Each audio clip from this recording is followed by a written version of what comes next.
Akhensa ku va mpfulela channel ya Matimba Emmanuel Maluleke YouTube channel. Kombela mi subscribe ku channel yi kota ku kula ku fana na ti-channel letin'wana. La ku khumba mhaka ya vanhu lava vo huma aka tiko leri a ri sungulaka hi vito ra Z. Loko ni ku mi ti vonela lomu mi tshama na vo buti lava, mi ti vonela lomu mi tshama na vo sesi lavaya, hi ku mi ta va endla swihlekisi munhu a tshama na yena buti loyi a n'wi endlela xin'wana na xin'wana.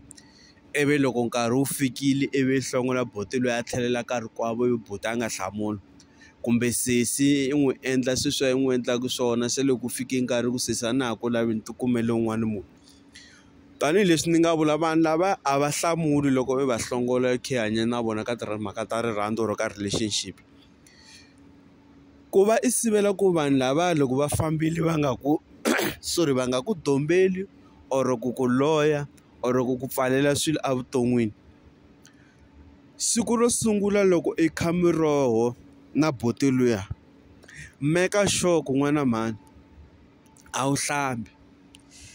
Wa famba i ya ka n'anga yo karhi or ya ka muporofita wo karhi, fika i n'wi byela i ku ni tlele na munhu wa so or ni khe muroho na munhu wo huma ka tiko ra so.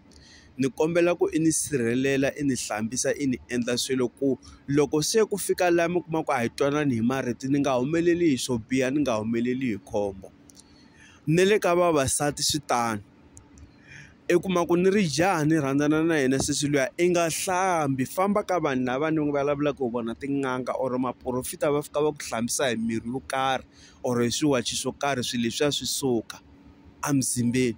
Hambi o famba i kuma ku yena a nga hlambanga a ya ka swilo swa yena xihundleni, a fika a vulavulela ku wena na yena loko mi hambana ivi a ku tshika i sala a humelela hi swo karhi, swi nge ku humeleli, swi nge ku humeleli total. Ivi mi languta na mhaka yini, na mhaka ya timpahla ta vo n'wina. Vanhu lava va swi kota ku fika a tsema phisi ya mpahla a famba ya yi tirhelela, ku loko u n'wi kwatisa yi holova na yena wa swi tiva ku yi tirhise xilapaxi xa nga xi tsema ka mpahla leyi ya wena, ivi swi swa wena swi nga ku fambeli swa vutomi loko mi hambanile.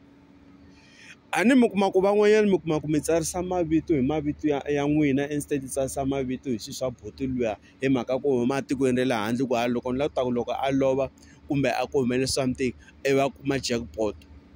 I ta yi kuma jackpot mara maxaka ya yena na va ka vona va ta ku endla swilo swo biha leswi u kuma ku wena i nge swi rivali vutomi bya wena hinkwabyo, ma vona. Se a hi ti dyondziseni ku loko u kha hi hanya na vanhu lava hi kha hi rhandzana na vona, vanhu lava matiko ya le handle, hi va xixima, hi va hlonipha, hi va teka ku fana na vanhu va Afrika-Dzonga. Vanhu vo tala sweswi ni vulavulaka na n'wina swi koma swa ha rimi hi ku endla swirhi loko va tsundzuxiwa. Van'wanyana vavasati mpfula yi na hwayahwaya hi ku endla swirhi loko va tsundzuxiwa. Ti endli murhandziwa wa yena wa ntiyiso, i ta vona munhu na yena i ta ku khoma kahle, i ta ku xixima, a nge ku endli swilo a famba ku petsela titayele or a ku endlela swiwachi a ku endlela yini.